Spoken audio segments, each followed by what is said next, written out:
The morning sun had just broken through the horizon, casting a soft golden light over the quiet roadside diner. Steam rose from coffee cups.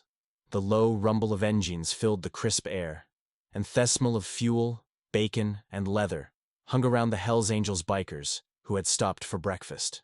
They looked tough, the kind of men people crossed the street to avoid. But beneath those vests, they carried stories no one ever asked about.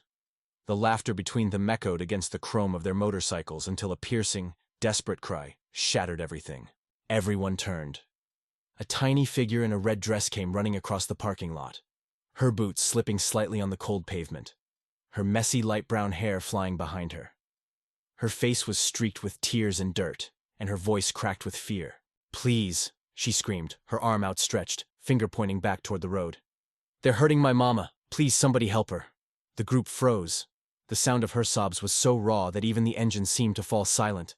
A couple of truckers, near the gas pumps, turned their heads, but no one moved except one man.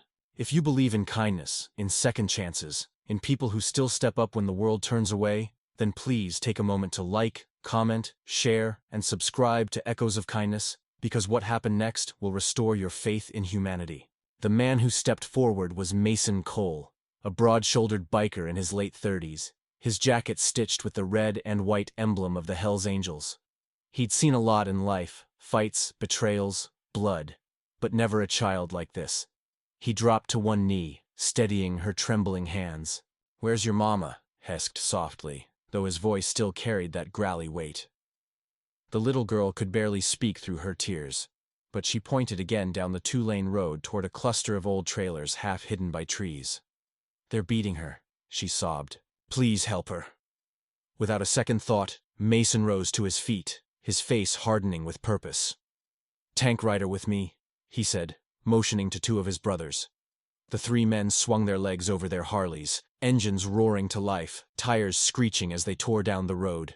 Dust and wind kicked up around the diner, leaving everyone in stunned silence.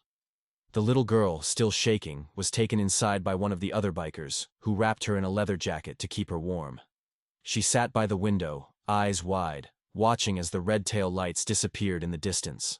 The road stretched quiet for almost 5 minutes. Then faintly, the sound of chaos drifted back, angry shouting, a woman's cry, and the roar of engines scudding through violence. Mason and his crew had found the trailer. Inside, what they saw burned into their memories forever. A man, drunk and furious, had cornered a woman against the wall, his fists already bloodied, his voice slurred with rage. The small, cracked window let in a sliver of sunlight that fell across the terrified woman's face, bruised and swollen. Before he could strike again, the sound of boots hit the floorboards. Mason grabbed the man's wrist mid-swing and twisted it hard, forcing him to drop the bottle he'd been clutching. It shattered on the floor. The other bikers pinned him down, effortlessly. "No words, just action." Mason turned to the woman, his expression softening instantly. "You okay, ma'am?" he asked, voice trembling with controlled anger. She nodded weakly, tears spilling down her cheeks. Outside, the sound of police sirens began to echo faintly in the distance. A neighbor must have called it in. When the cops arrived, the bikers didn't run. They stood in the yard, calm, hands raised, the little girl clinging to Mason's leg. The woman, named Carla, stepped forward to explain everything. The man was her ex-boyfriend, freshly released from jail, who had tracked her down that morning. When the police led him away in handcuffs, Mason quietly walked the little girl, Hannah, back to his motorcycle. "You did good, kid," he said softly. "You were brave." They rode back to the diner together, Hannah sat in his lap, clutching a helmet far too big for her small head, as the morning sun now rose fully above the horizon. By the time they returned, a small crowd had gathered. Truckers, travelers, locals, all waiting anxiously to see what had happened. When they saw Mason carrying the little girl unharmed, with her mother walking slowly behind them, bruised but alive, every conversation stopped. The world seemed to go silent for a moment, as if no one wanted to break the spell. Carla, her voice shaking, thanked the bikers over and over. "I didn't think anyone would come," she whispered. Mason looked at her and simply said, "She made sure we did." He nodded toward Hannah, whose cheeks were still flushed from crying. but now carried the faintest hint of relief. The diner's owner came out with blankets and coffee, offering them quietly. One by one, the Hells Angels removed their jackets and draped them around the two, a gesture so unexpected that even the police, still lingering by their cars, looked away in quiet respect.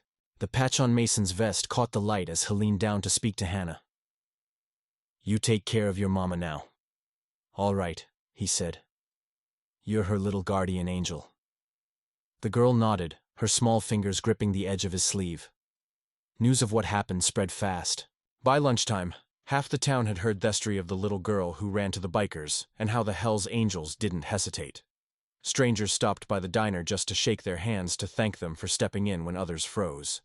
Mason wasn't a man of words, but when someone asked why they'd done it, he simply said, "You don't ignore a cry like that. Doesn't matter what patch you wear, some things are just human." Over the next few weeks, Carla and Hannah started rebuilding their lives. The local community pitched in. People offered furniture, groceries, even a small apartment in town.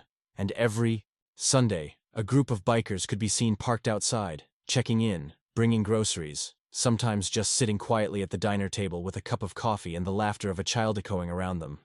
Months later, when the spring sun returned and the frost was gone, Hannah drew a picture in crayon, a row of motorcycles, a little girl in red, and a man kneeling down to help her.